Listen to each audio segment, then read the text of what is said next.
So here we are sailing into Halifax Harbor on my beautiful sloop, my wooden sloop. But we have to be able to find our course and our distance, and if we're going to true north or magnetic north. So I'm going to have to move my boat, but we're going to zoom in on my chart.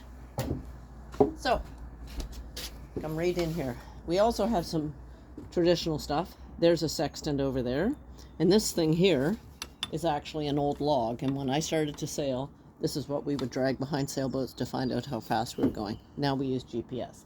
But we need to know how far we're going. And up on the bridge of any ship, they have the paper charts as well, because if electronics fail, you have to understand what you're doing. So we want to find direction. So for instance, if I'm going to go from that mark right there to this mark over here, what I would do is draw a line, and there's a little dot on the very bottom of the navigational mark. Okay, right there. There's one right here. I'm going to have a nice sharp pen. I don't like those, what do they call them? The, the little push pencils, because they're too sharp. And anyway, so I'm just going to draw a line across here.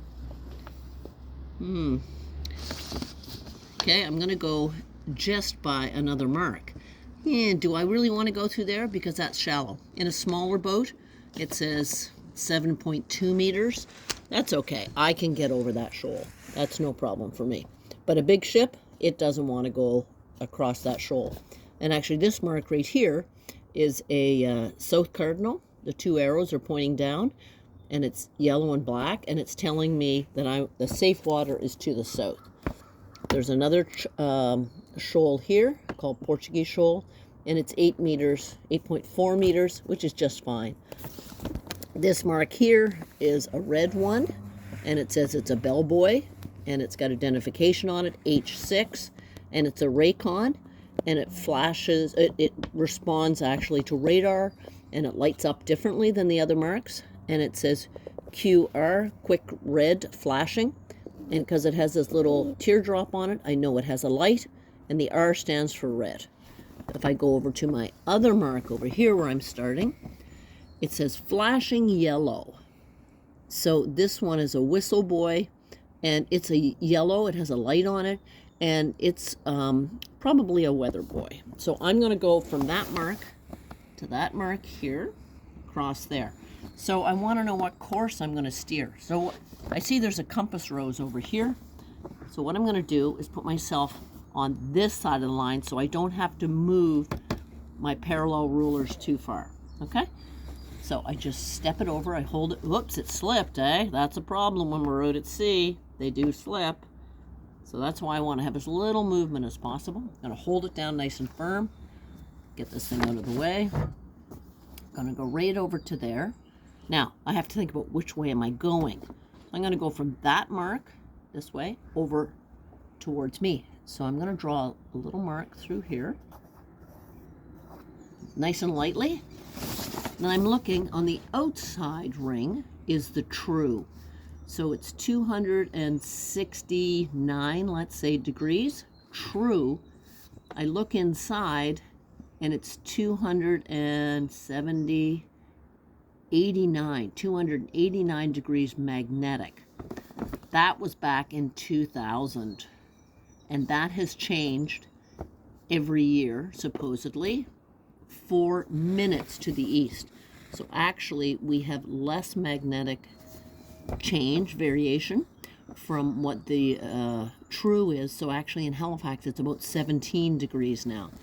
So if on the outside, it was 269.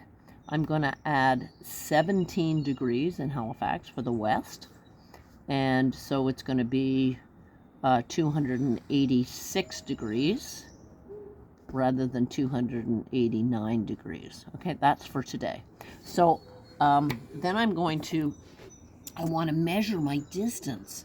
But, if I take my dividers like this, that's quite a ways. It's doable, but there's going to be a chance that I'm going to make an error. And I hold it up at the top. I don't hold them down here because a wave comes and it moves. I'm going to go over to as close as I can on the edge of the chart. I'm going to start at 30 minutes. And that's on there. And it's going to take me 1, 2, 3, 4.4 nautical miles. Or another way I can do it is I can say I'm going to measure 2 miles on my side of my chart. And I'm going to go from the pin at the bottom. I'm going to go across my line. There's 2, 4. And then I'm going to take this little bit here and measure. And I'm going to come over here. Yeah, I've got a little bit of an error in my chart here. 4.5, okay, miles. So it's just both the same, measuring the same thing. Now, if I'm going to use a Portland plotter, which I like to use, I just lay this down. I'm traveling from there to there, so I put the arrow facing this way across, like that, lay it on. I line this up, so somewhere I'm going to, let me see if I can get one here, maybe a little bit better on this side. I can slide it over on my line that I'm traveling on. I can put this thing up to north, have that sit on one of the north-south lines, and I look and see what my travel is. I'm going at 269 degrees, true, and I know that here it's about 17 degrees west. This was in 2020, in 2000, it was 20 degrees west. When I was a kid, it was 22 degrees west, so it's decreasing every year. And it's decreasing much faster. The magnetic field is moving very quickly now. So I'm going to go over to 17 degrees west, and there's 17 right there. So it's 285, 286 in that range there. Okay, that one's really easy to use.